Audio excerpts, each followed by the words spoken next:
It's interesting that somebody's put a U.S. flag there. I know. I thought that too.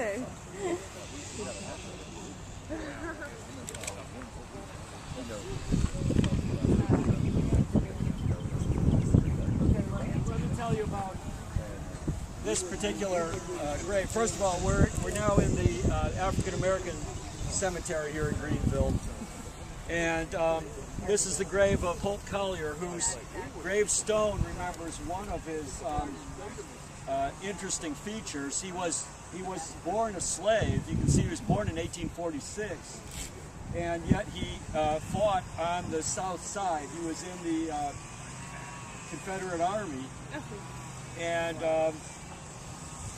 9th Texas Cavalry, and fought next to his owner throughout the Civil War. And at the end of the Civil War, I mean, he was emancipated, of course, but he went on to pursue the same career he had before the Civil War, which was being a hunter. And he became a very famous bear hunter who, by his own testimony, killed something like 3,000 some hundreds of bears. But he's very well remembered for being the guide on the bear hunt that Teddy Roosevelt went on in the early 1900s. I think it was 1903, but I may be wrong about the actual date there. It was very early in the 1900s. This was a settlement in basically a wilderness at the time. And Teddy Roosevelt rode the train down into the Delta, actually getting off the train down near Onward, which is just to the south of Greenville. And the hunt had been set up. Holt Collier had already gone out and captured a bear and tied it up.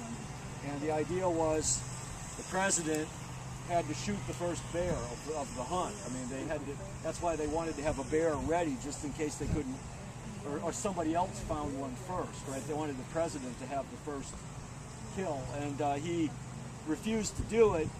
And then the newspaper cartoonists got a hold of this story, and there's a very famous cartoon of Teddy Roosevelt sort of putting like his hand back like this, and a little bear cub tied to a tree, and you know, it's I can't remember the exact motto on the cartoon, but it's something to the effect of, you know, I won't kill a little bear. And that became very popular, and a German toy company was producing a little stuffed bear, and somehow the name Teddy's Bear stuck to it, and then it became the Teddy Bear, and that's where we get the concept of the teddy bear to this, you know, to this day. And this is the man who guided that hunt. The hunt itself was organized by a group of wealthy Delta plantation owners who wanted to impress the president, and that's why Teddy Roosevelt was here, you know, politicking. Well, also he was an outdoorsman for sure. I mean, he was an avid hunter, so he wanted to go on the bear hunt.